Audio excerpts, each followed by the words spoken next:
以弗所書1章22至23節，上帝使萬有服在他的腳下，又使他為了教會作萬有之首。教會是他的身體，是那充滿萬有者所充滿的。好多時提到教會，我哋第一個反應都會諗起某一個 building 或者某一班嘅人。保羅喺呢度提醒我哋，教會遠超過所有外在嘅形式。教會係基督嘅身體，係呢個充滿萬有之主充滿嘅。呢個係好榮耀、好榮耀嘅身份啊！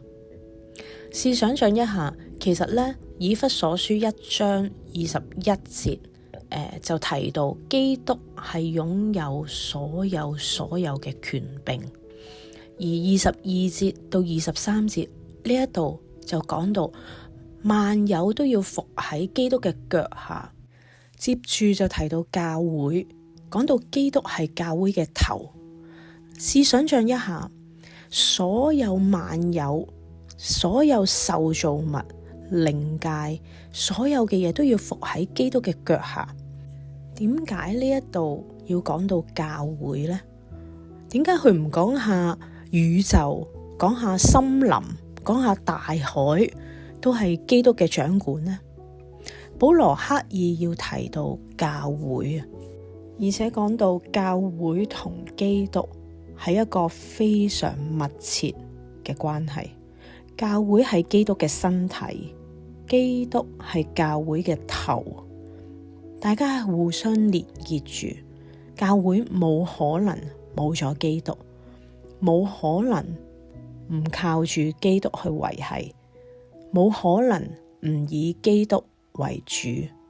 如果一個教會或者一個基督徒，佢忘記咗以基督為元首嘅話，以基督為我哋生命嘅元首嘅話，其實已經不配叫自己做基督徒，亦都不配叫做教會啦。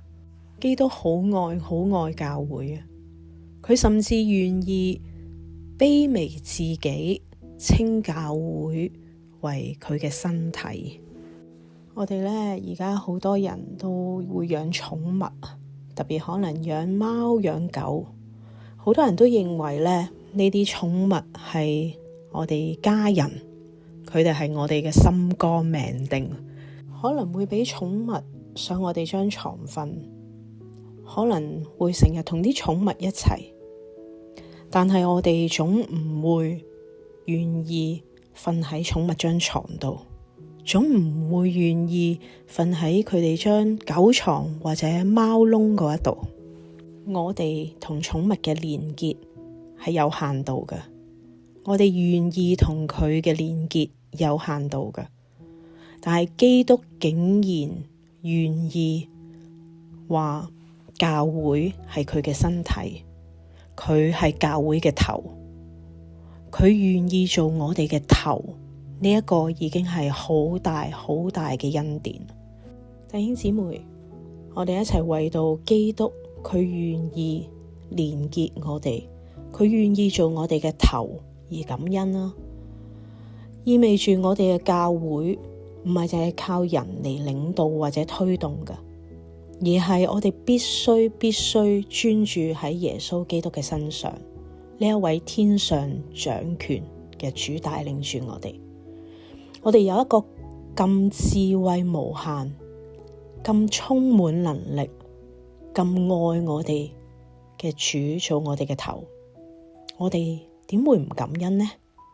弟兄姊妹，我哋唔能夠靠自己嘅能力彼此連結㗎，我哋唔能夠靠自己嘅能力彼此相愛同埋合一，我哋必須要連結於我哋嘅元首基督。